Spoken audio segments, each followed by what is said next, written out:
Thank you very much. Thank you.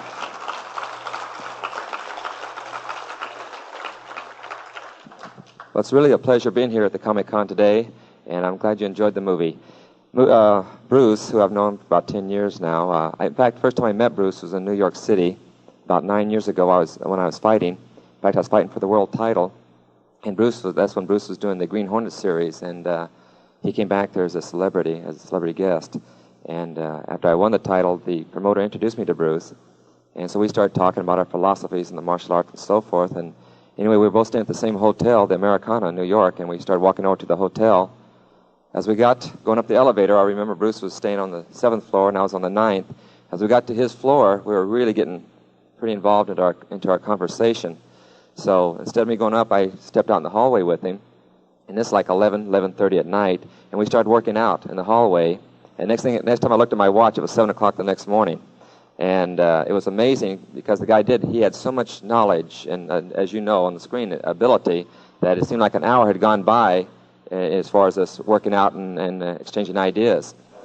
So he said, well, when we get back to Los Angeles, why don't we start working out together, which we did. When I got back, we started training together, and then the series was canceled, and he went to Hong Kong to pursue a movie career.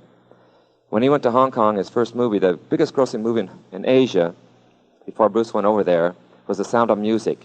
It had grossed $2.4 million, which again was the biggest movie ever grossed in the Orient. Bruce did the first movie called The Big Boss, which over here was The Fist of Fury, and that one grossed $3.2 million, which is $800,000 more than The Sound of Music. Then he did The Fist of Fury, which over here was called The Chinese Connection, and that one grossed $4.3 million. And then he called me up and he said he'd like to do a movie with a real good fight scene in the movie.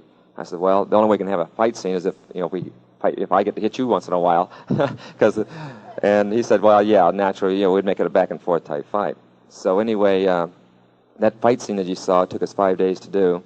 And in Asia alone, the movie grossed over $11 million. It's the biggest grossing movie in the history of Asia, and they don't think anything will surpass it for a long time.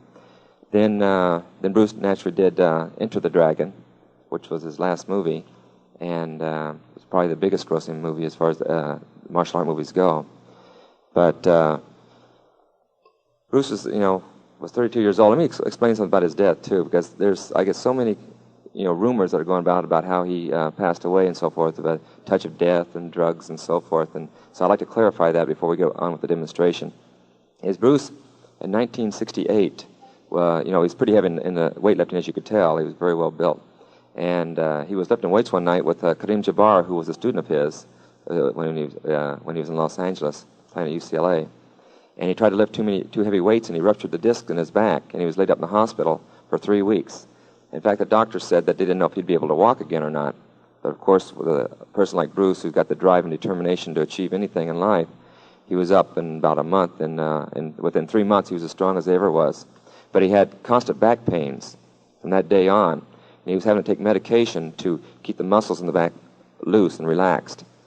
So what happened is that when he was in Hong Kong preparing for his next movie, he was working with a girl named Betty, and who was going to co-star with him, and he got a severe headache. So Betty gave him some antibiotics for the headache, and with the medication he had taken for his back and the medication he had taken for his headache, they reacted to each other and made his brain swell up, and it created an aneurysm or ruptured blood cells in his brain, and that's actually what happened. So if anyone asks you what happened, that you can tell them the true story.